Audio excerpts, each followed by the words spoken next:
guys, welcome back to Canada and Beyond. This is Jihen and this is Usman. And in today's video, we're gonna be talking about rent and accommodation in St. John, New Brunswick, and how can somebody out of the country can rent an apartment here in St. John or Fredericton or Moncton. We have been hearing too many questions and too many DMs that, hey, we want an accommodation, please arrange this accommodation for us. And we are happy to do that, but at the same time, we definitely encourage you guys to do your own due diligence as well, because right now there is a big crisis of accommodation in St. John, New Brunswick. So without further ado, I want you guys to answer my question right away. How many of you are looking for accommodation in St. John or anywhere in New Brunswick? And are you a student? Are you somebody who landed a job here? We really want to know, because it will matter a lot to know if you are a student or a person, with a family, so we can help you in finding an apartment or, answering your questions. So make sure to comment down below and make sure you subscribe before finishing this video.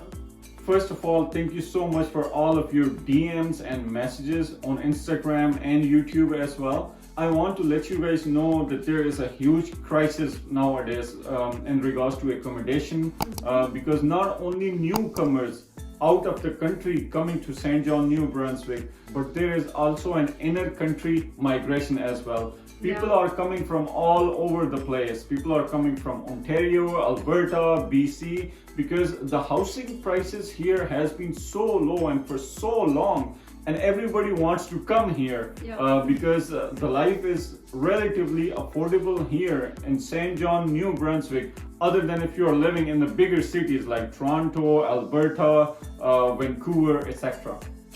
And the other thing I want you guys to keep in mind, what's going on in the world right now. We know about the Russia and Ukraine war. Canada is actually bringing a lot of Ukraine refugees, and more specifically, they're bringing them to the Atlantic Canada. Hence, we don't have a lot of people here, so the government always bring refugee in Atlantic Canada, specifically New Brunswick and Nova Scotia. Especially that New Brunswick, it has been a hub for hosting all of these refugees. It happens before with the Syrian refugee, and now we see it happening with the Ukraine refugee. So this is the reason why, again, we don't have a lot of accommodation. There's not a lot of rental property around, but the government knows what's going on and they are doing their best. Usman and I, whenever we walk around the neighborhood or we go to the cities around St. John, we're seeing so many rental property in construction. Some of them are already done, the one in our neighborhood in the east side. So I want you guys to be patient a little bit. There will be places for everybody to rent, but the process is the tricky one. So we just want to let you guys do not panic.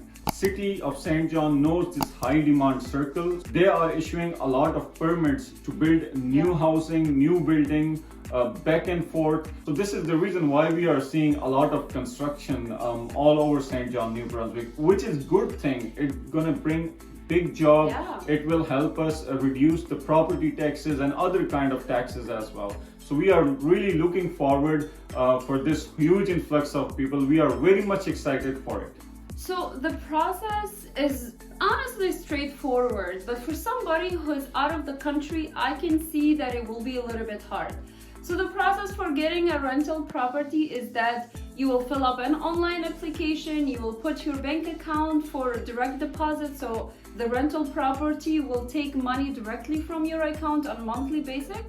And then the tricky part is the damage deposit. In order to secure a rental property, you have to pay that damage deposit.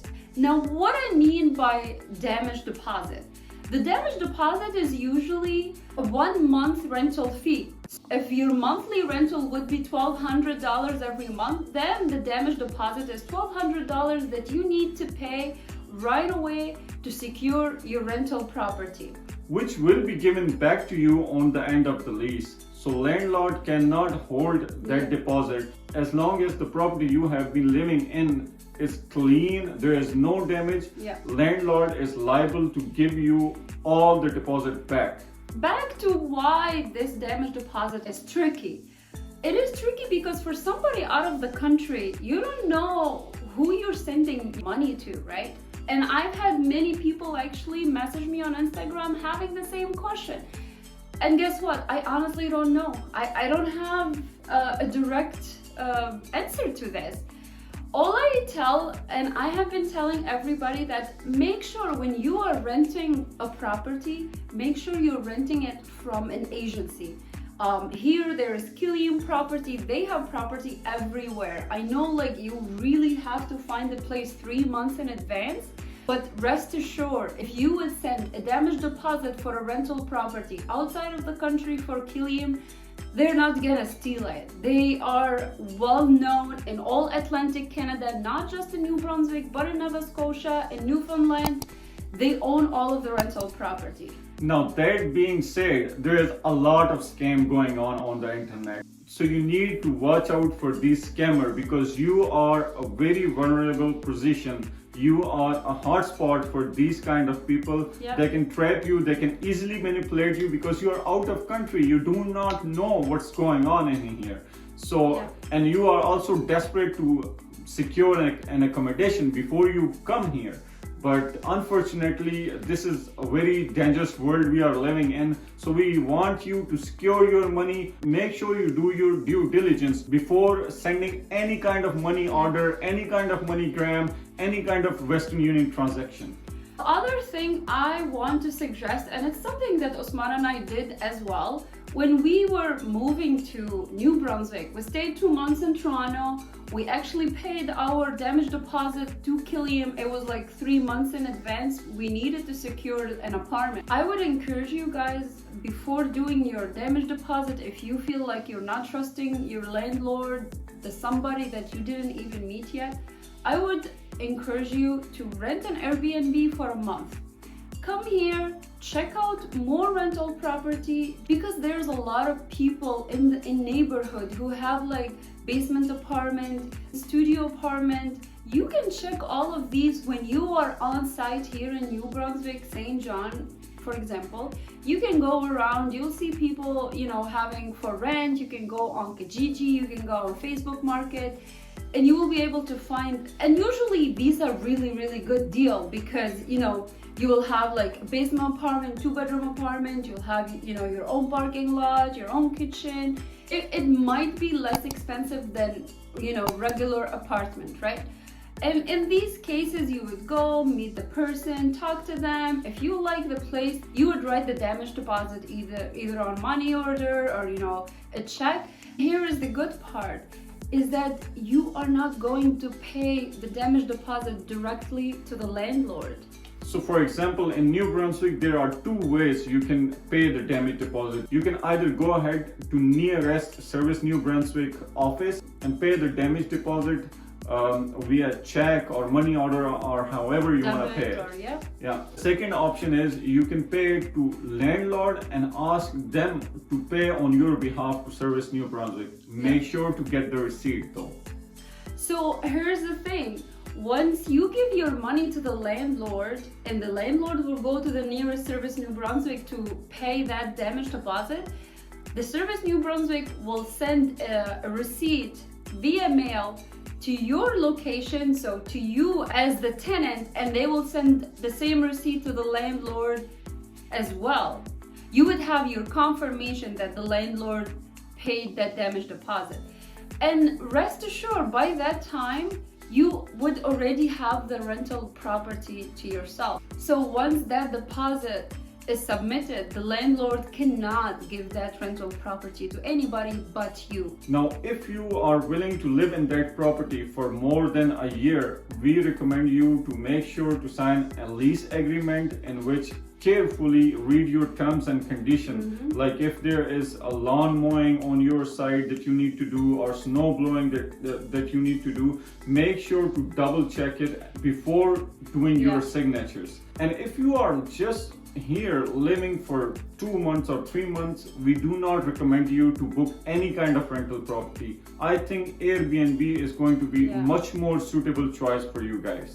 Now, all of this information that we have given you, make sure to keep all of that in mind before coming here to St. John, New Brunswick specifically.